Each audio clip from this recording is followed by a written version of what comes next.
Shalom, all praises to Yahweh Bashem Yahushai, double honors to the apostles and elders of the great millstone. Shalom to the elect. My name is Yakabo from Plain Tables Camp. Don't forget about America's national debt.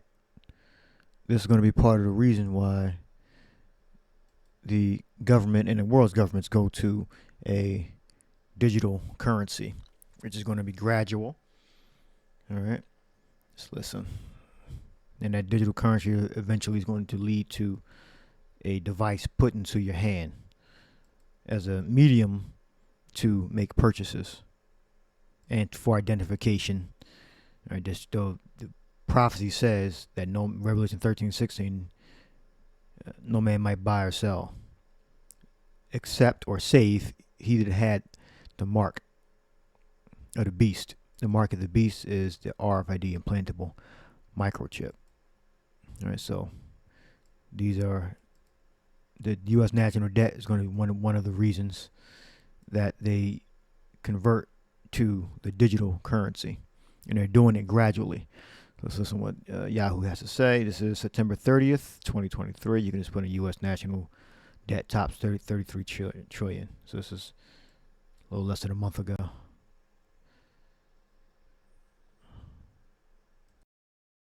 Rick, at the same time, we're talking about $33 trillion in national debt. I mean, what have the conversations inside the Beltway sounded like as you've continued to track them?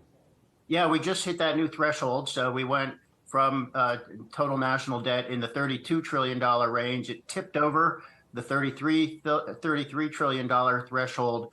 I mean, this is another reason that this is kind of ridiculous what the Republicans are doing in Congress.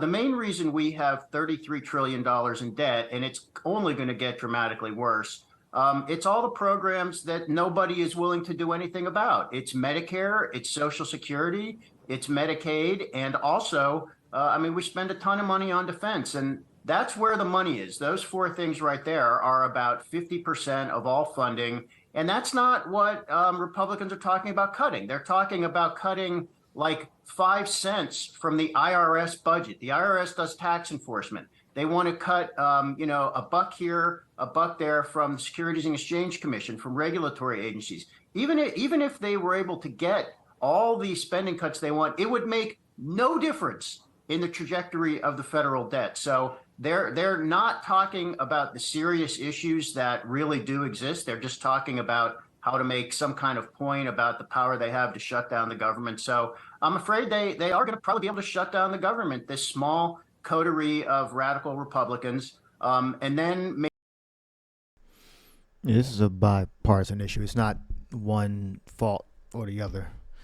Democrat or Republican, is both. These Edomites try to make it seem like it's the other guy. It's both of them. They're both the problem.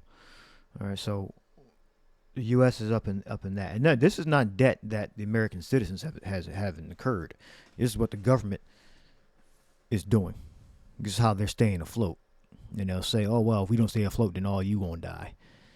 That'd probably be the rationale. Because, yeah, American citizens didn't just spend credit cards and got up to $33 trillion in debt. All right, after a while, you ain't gonna be able to get a damn credit card. All right, this is the government spending.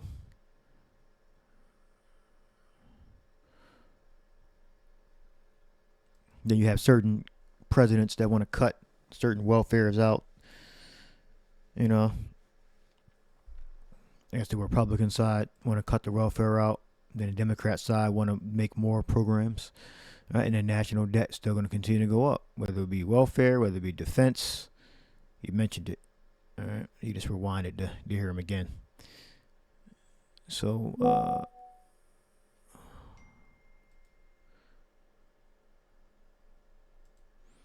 we have Proverbs, because what they did was it's 7th verse and the 20th and the 16th verse, 7th verse and the 16th verse.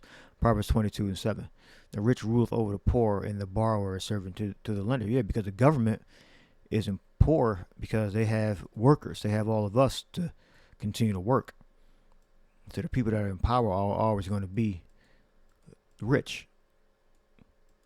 And then you have the people that you can't see, the so-called Illuminati, all right, the rich ruleth over the poor, and the borrower is servant to the lender. So we're the borrower, all right. So meaning we're the workers, all right. Whether we got a credit card or not, we're the workers, all right.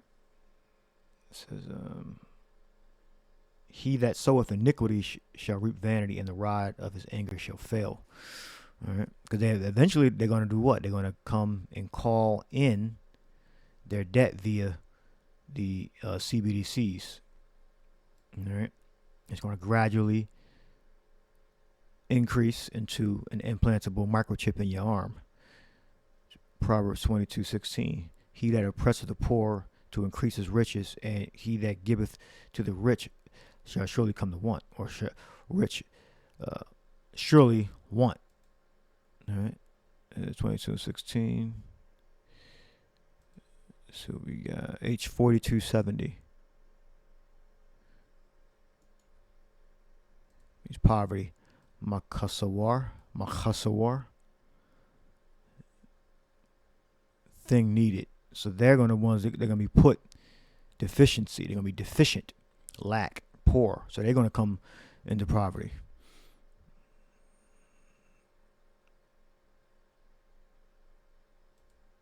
Let's listen to this video here. Our economy plunged, and we had a lot of deficit spending to try to revive it. And that's when the current trajectory really grabbed a hold of the country. By 2013, the continued slow growth, even though it had picked up, and the rising debt put it above 100% for the first time ever. So our debt was above the size of our economy. This comparison is known as the debt to GDP ratio, and it's often used by economists to gauge the fiscal health of a nation. Even though that was a high level, it pretty much stayed flat for about a decade. That is, until everything changed.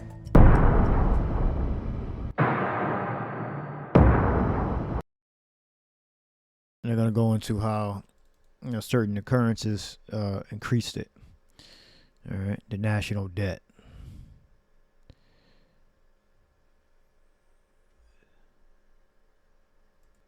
How do we know that when the scriptures speak about the borrower and the servant, it's talking about Esau. It's talking about Esau and Jacob. All right, so Esau is the lender, and the Israelites, and you could say the other nations, are the borrower. All right, but who are the main characters? Jacob and Esau. Jacob, Habakkuk 2:6, shall not all these take up a parable against him, and a taunting proverb against him, and say, woe to him that increaseth that which is not his. How long? Yeah, stealing. Land, mineral resources, inventions. How long? And to him that laddeneth himself with thick clay H5671. We got Ibatyat, which means weight of pledges, heavy debts. Something typically money that is owed or due. And who do we owe the money to? We owe the money to the Federal Reserve, which they say is a part of the American government, which is impossible, because we wouldn't be how the hell are you gonna be in debt to yourself? It has to be a foreign entity. They're playing the Jedi mind check on simple-minded people. The Federal Reserve cannot be a part of the government, because the government can't be in debt to itself. We wouldn't be in trouble. We have to be in debt to something foreign. It's all a damn big game that they're playing with this monies thing. All right. Now you got this is this is Forbes. Let me see. It's will the U.S. launch a digital dollar July 7th, 2023? And I saw something interesting here, which to how they bring things out gradually.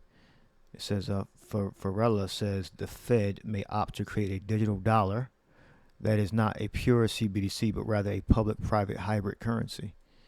And that seems likely. Depends on what crisis is happening at the time.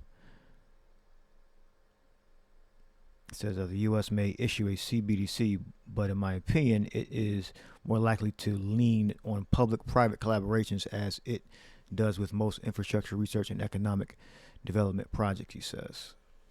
You can read more. Forbes.com. Some type of hybrid system.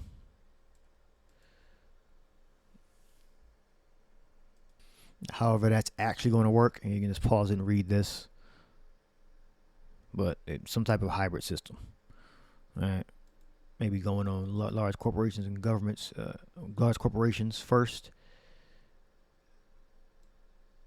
and slowly reducing the amount of cash in banks, like the other bank I spoke about in my previous video. All right. Then slowly leading up to an implantable device. But definitely in the background, the banks changing hands, digital things changing hands, that's definitely going to be a thing.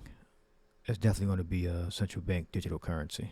It's already technically is, because it's digital, just a fancy way of just displaying it.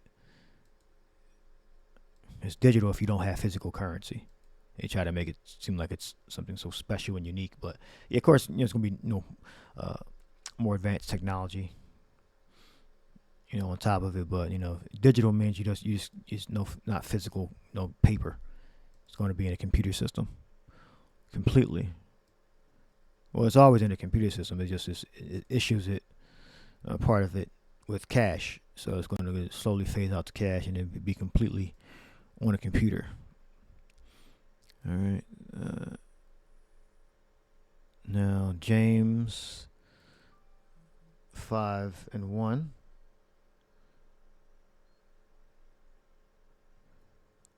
Go to now, ye rich men, weep and howl for your miseries that shall come upon you. Your riches are corrupt, and your garments are moth-eaten. Your gold and silver is cankered, and the rust of them shall be witness against you. Ye shall eat your flesh as it were fire. You have heaped treasures together for the last days. They mean the actual physical stuff, because they're trying to go to digital. They're going to digital, but the physical stuff they're hoarding to themselves. Gold, silver, resources. So that's all going to be translated to Yahweh Shai, and then we're going to benefit that as the sons of Yahweh Shai. All right. Behold, the hire of the laborers who have reaped down your fields. The hire of the laborers who have reaped down your fields. All right. We're the laborers, which is of you kept back by fraud, crieth, and the cries of them which have reaped are entered into the ears of the Lord of Sabaoth, the Lord of the host.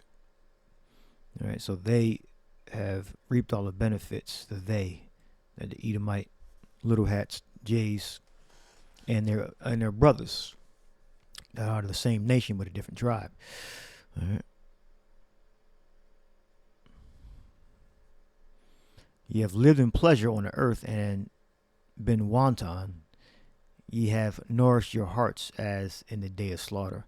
Ye have condemned and killed the just, and he doth not resist you.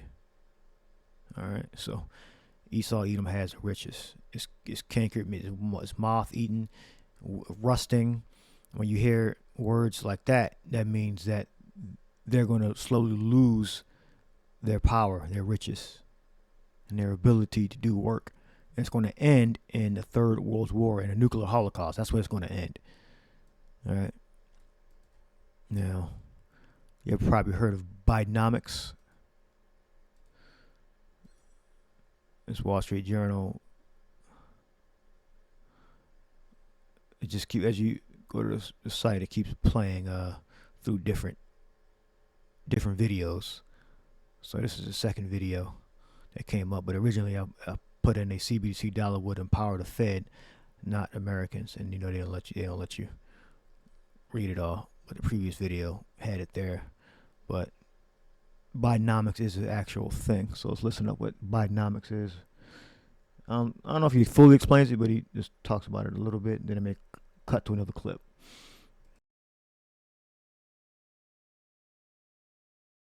Folks, Bidenomics is just another way of saying the American dream. Folks, Bidenomics is just another way of saying the American dream. Bidenomics was supposed to be Mr. Biden's path to a second term. How are you, pal? But based on the evidence, Joe Biden's economic policies simply aren't selling politically. The latest dark cloud is the New York Times Siena College poll that has Mr. Biden trailing permanent defendant Donald Trump in 5 battleground states. 3 years ago, if you had been aiming for retirement savings of, let's say, $500,000. In today's climate with higher prices, you need more like $600,000. In 3 years, you need another $100,000 to have the same purchasing power. So inflation has very much eaten away at people's savings. Conventional wisdom blames inflation's lingering effects, high interest rates, and Biden's age. But most Yeah, so that's a sign of decay. That's a sign of Esau losing his power. Even though we're the only ones suffering, like the government and the rich people, they're not the ones suffering. We're suffering. But the Edomites and the rest of the nations here and us, we're still losing our power. So all that money is slowly decaying. It's slowly decaying, and then eventually, it's going to end in a nuclear holocaust.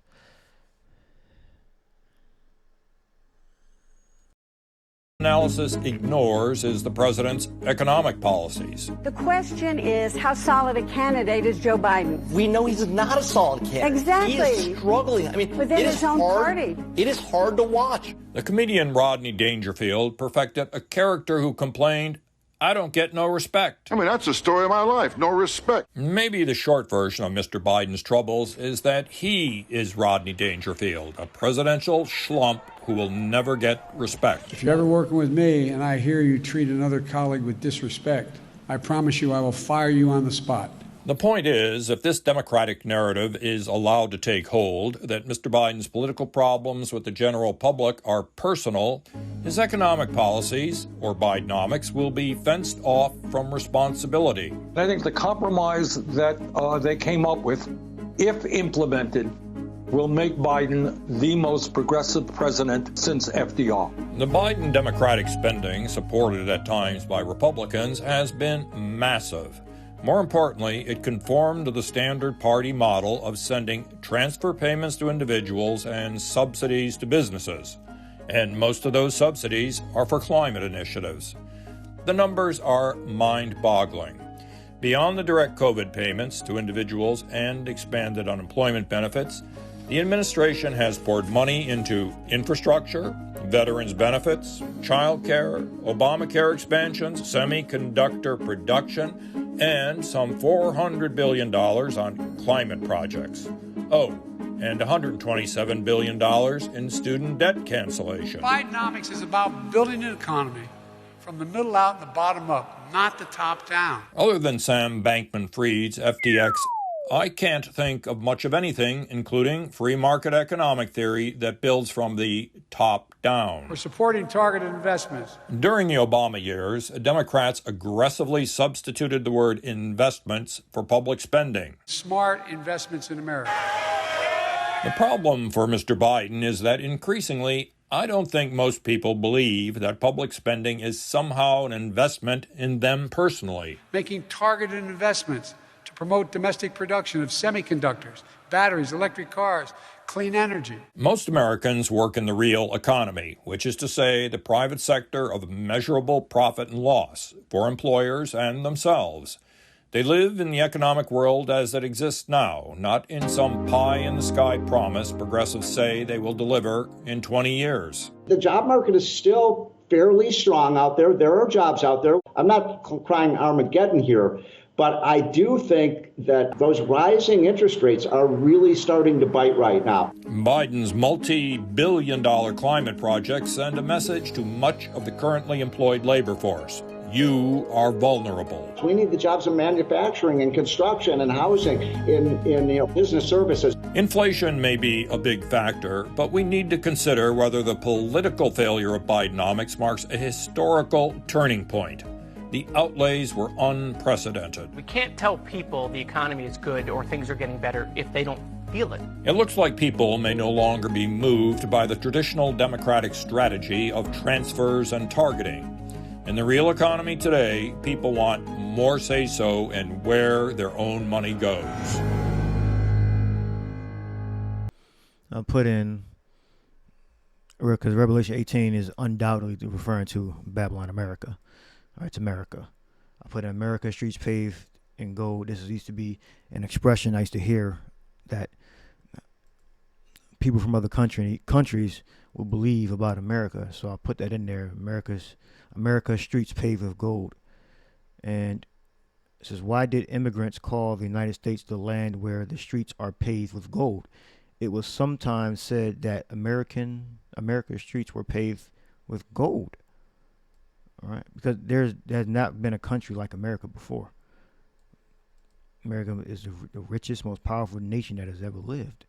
It's circling the drain now, but it was a time where America was great, and it still is great relative to other countries, operating on debt now. Okay, operating on a Federal Reserve System, that and the petrodollar. That's the thing that puts, even though you have so much debt in America, that's the thing that puts them ahead. Those two things.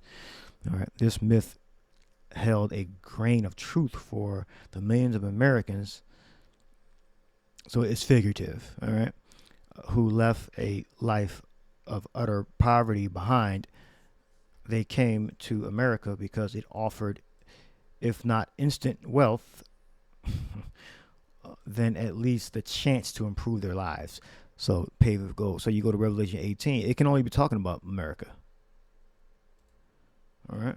And a mighty, Revelation 18:21, and a mighty angel took up a stone like a great millstone and cast it into the sea. So this is the symbol of the destruction of Babylon, America. A stone being thrown into the sea represents Babylon, America's destruction, coming from this greatness, his glory, down to earth and ashes and fire. All right, that's what it's going to descend to. Thus with violence shall that great city Babylon be thrown down, and shall be found no more at all.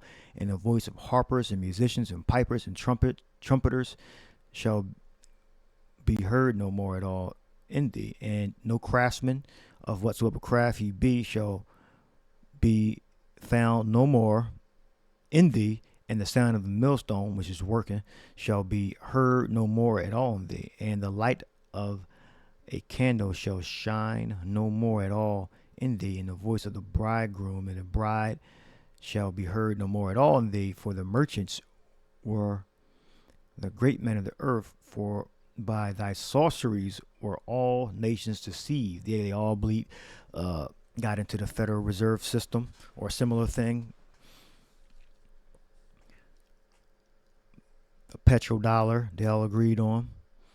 All right, and they got it by Satan, by the left-hand side,